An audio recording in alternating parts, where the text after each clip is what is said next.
2018 ആദ്യമായിട്ട് കണ്ണനെ കാണാൻ ഗുരുവായൂരിൽ പോകുന്നത്. ശ്രീലകത്ത് വിളക്ക് മാത്രമേ കണ്ടുള്ളൂ. കാരണം ടൂറ് പോകുന്നത് പോലെയൊക്കെയാണ് പോയതെന്നാണ് പറയുന്നത്. 24 രണ്ടാമത് പോകുമ്പോൾ മൂത്ത മകളുടെ മകനെ ചോറൂണ്, മകനും മകളും മകളുടെ ഭർത്താവും ഭർത്താവിൻ്റെ അമ്മയും ഒക്കെ ഉണ്ടായിരുന്നു. എല്ലാവരും കൂടിയാണ് പോയത്. യൂട്യൂബിലൊക്കെ കണ്ട് കണ്ണനെക്കുറിച്ചൊക്കെ നല്ലോണം മനസ്സിലാക്കിയിട്ടൊക്കെ ആയിരുന്നു പോയത്. ഒരു പിടി നാണയം കിഴികെട്ടി സൈഡ് ബാഗിൽ വെച്ചിരുന്നു കേട്ടോ. പിന്നെ വിഷ്ണു സഹസ്രനാമം ബുക്ക് പാരായണം ചെയ്യാൻ വേണ്ടി എടുത്തു.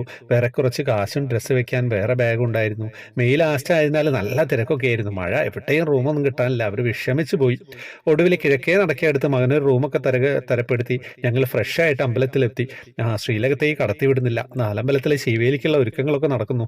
അവിടെ നിന്ന് ഭഗവാനെ തൊഴുത് സഹസ്രനാമം വായിച്ചു കിഴി രാവിലെ നാലമ്പലത്ത് സമർപ്പിക്കാൻ തീരുമാനിച്ചു. തൊഴുത് റൂമിലേക്ക് വന്നു. പിറ്റേന്ന് പുലർച്ചെ ഒരുക്കങ്ങൾ കഴിഞ്ഞിറങ്ങുമ്പോൾ 4 മണിയായിരുന്നു. 4 മണിക്കൂറൊക്കെ ക്യൂ നിന്ന് ഞങ്ങൾ കടത്തിവിട്ടത്. അപ്പോൾ മുതൽ കിഴി കയ്യിലെടുത്ത് വെക്കാമെന്ന് കരുതി സൈഡ് ബാഗിൽ പരതുമ്പോൾ കിഴി കാണുന്നില്ല. ബ്രിഡ്ജ് കടന്ന് ശ്രീലകത്തെത്തി നാരായണനാമം ജപിക്കുന്നുണ്ട്. കൂടെ തന്നെ ബാഗിൽ കിഴിക്കായി പരതുന്നുമുണ്ട്. ശ്രീലകത്തെത്തിയപ്പോൾ വേറെ നാണയങ്ങൾ എടുത്ത് ഉരുളിയിൽ സമർപ്പിച്ചു. കിഴി എവിടെ പോയി എന്നുള്ള സങ്കടത്തിൽ നാലമ്പലത്തിലെത്തി ഒരു മൂലയിൽ നിന്ന് ബാഗ് പരിശോധിച്ചു.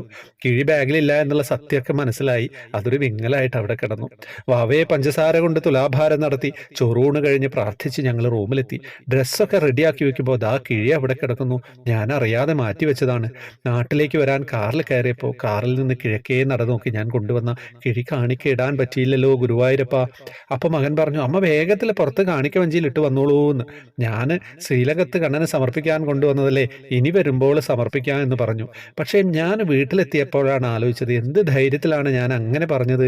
എനിക്കറിയില്ല കണ്ണ, ഇനി എപ്പോഴാണ് ഗുരുവായൂരപ്പനെ കാണാൻ പറ്റുക, എപ്പോഴാണ് പോകുന്നത്. ഈ കിഴി ഭഗവാന്റെ ഭണ്ഡാരത്തിൽ എപ്പോൾ സമർപ്പിക്കുക എന്നറിയില്ല. ദിവസങ്ങൾ കടന്നുപോയി. ഞാൻ എൻ്റെ സങ്കടങ്ങൾ കണ്ണനോട് പറയുമ്പോൾ അങ്ങനെ ഒരാഴ്ച കഴിഞ്ഞപ്പോൾ ഭർത്താവ് പറയുന്നു, നമുക്കൊന്ന് ഗുരുവായൂർ പോകാം. അദ്ദേഹത്തിൻ്റെ കാര്യം, അദ്ദേഹം പണ്ട് ഡ്രൈവറായിരുന്നപ്പോൾ സ്വാമിമാരെ കൊണ്ടൊക്കെ ഗുരുവായൂരിൽ പോയിട്ട് ഒരു തവണ പോലും ഗുരുവായൂരപ്പനെ കണ്ടിട്ടില്ല, കാണാൻ പോയിട്ടില്ല. ഞാനാണെങ്കിൽ പോകാൻ പുറപ്പെടുമ്പോൾ പറയും, നിനക്ക് കാവ്യം കൊണ്ട് വാങ്ങിത്തരാം, നീ സന്യസിച്ചോ എന്ന്. എന്നാ അദ്ദേഹമാണ് പറയുന്നത് ഗുരുവായൂർ പോകാമെന്ന്. എനിക്ക് ലോട്ടറി അടിച്ച സന്തോഷമാണ്.